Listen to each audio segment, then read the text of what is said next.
Le risse e gli schiamazzi all'hotel Capo Est di Sottomarina hanno esasperato i residenti, tanto da indurre il sindaco Armelao a chiedere un incontro urgente con il prefetto Zappalorto.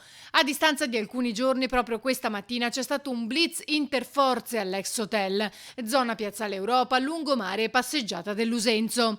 Polizia locale di Stato, carabinieri, guardia di finanza, vigili del fuoco e Ulstre. Già nei giorni scorsi si erano viste pattuglie di polizia e carabinieri nella zona, fino al blitz di questa mattina, voluto dal prefetto dopo l'incontro di martedì scorso. Presente anche il sindaco Armelao.